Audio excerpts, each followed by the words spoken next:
People know what the power dynamic is in college sports. What's been striking is how many people don't get it at first. It was that point when we really looked at the aggregate numbers and saw the scale of the problem. So for the NCAA March Madness, the biggest tournament in college basketball for women, this is our weight room. Let me show y'all the men's weight room.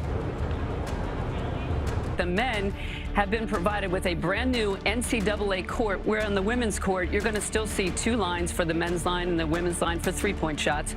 There's a volleyball court on one of the courts. There are differences in food options for the men's and women's teams. The men were given a large number of custom items designed for March Madness, while the women's had a few generic items, including a 150-piece puzzle and a towel. We deal with the comparisons, we deal with the criticisms constantly, and we know to expect less.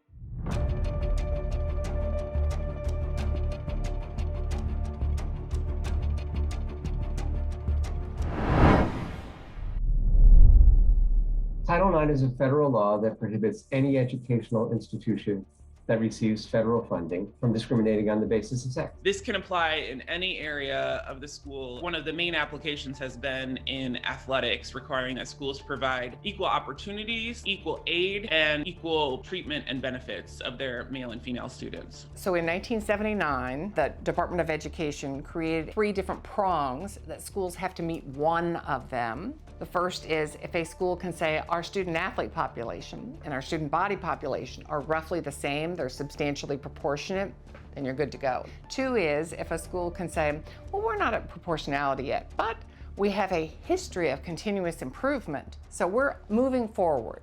The third way, they can say, we are meeting the interests and abilities of the student athletes on campus. So we don't have anybody knocking at the door saying, hey, we want to play sports. The reality is that most schools are not complying with any part of the 3-part test. I knew Title IX had been passed decades before I started college. I could not fathom that gender discrimination within college athletic departments was still an issue. I honestly assumed that it had been dealt with.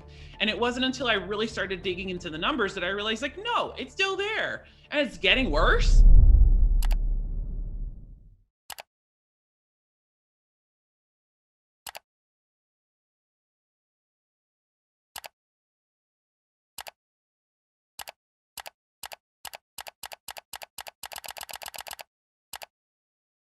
I think the biggest argument that people who don't know better make against complying with Title IX is that there are men's sports that make money and they deserve to get treated better than everybody else. And the answer to that is, first, most men's sports do not make money. Second, even if they did make money, you can't discriminate to make money. It's just against the law. It's against basic principles of right or wrong. And third, you can have teams that make money and not discriminate. It just comes down to how you set up your program.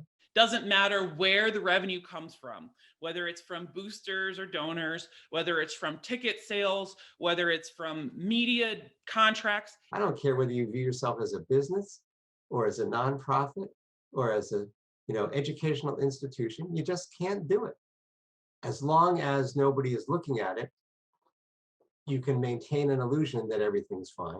It's hard for current athletes to speak out. Number one is because they are coached not to. That to say something like, hey, the school's not doing something correctly, is to speak out against the school, and they are trained to be obedient and compliant. I mean, part of being a good athlete is also being coachable and following whatever the rules are. And then the sense of community that athletes get by being part of the university and by being part of a team is a wonderful sense of belonging that they have, and they don't want to break that sense of belonging. Their entire life zen is focused on their sport and their academics, and that they just don't have any room for anything else. So to expect like them to be the ones to go be the advocates is really hard. And most women don't go to school with the idea of, hey, I'm going to sue my school for not giving you more opportunities. So the only time this comes up, almost ever, is when a school tries to eliminate an active women's team Dartmouth College announced it was eliminating both men's and women's swimming and diving, along with 3 other varsity sport teams earlier this month. It was a Zoom call. I was at home. I think the date was July 9th, 2020. I got the text saying, like, important Zoom meeting about your team. It was so sudden. Dartmouth posted this on its intercollegiate athletic website that as a result of the elimination of the women's and men's teams at Dartmouth, quote, the percentage of women among varsity athletes will be virtually identical to the percentage of women in the undergraduate student body, ensuring compliance with Title IX, end quote. Now, if that was true, they would have been right. The problem was, it was dead wrong. All sense of loyalty was frankly thrown out the window when they cut my team just like that. I honestly felt betrayed. I was under the impression I would be able to die for Dartmouth for 4 years. And for them to cut us with really no explanation was, for me, symbolic of them throwing away all their loyalty. I suspect most of the women at most of the colleges and universities in the country actually have strong and valid Title IX claims. What we're trying to do is create community so that people have not only a safe place to go, but an empowered place to go. We don't need to just accept the way that it is. In many of the cases that we are working on right now, the athletic director loses their job. The reason why I like that is because I want athletic directors to take their responsibility to treat men and women equally. I want them to take that very seriously and that their job depends on whether or not they do or not. Honest to goodness, I wish lawsuits were not the answer, but if that's what it takes, that's what I'm willing to do. To have the whole world disappear and suddenly it's just you and your core and this sense of beauty and strength and this is where I'm supposed to be, that is the sugar that just about anybody who participates in sports, they can get that. Very fast, first 50 by Verstappen, who has the lead, but Nancy Hogshead was close to her and is coming on right now. You are looking at 2 American gold medals.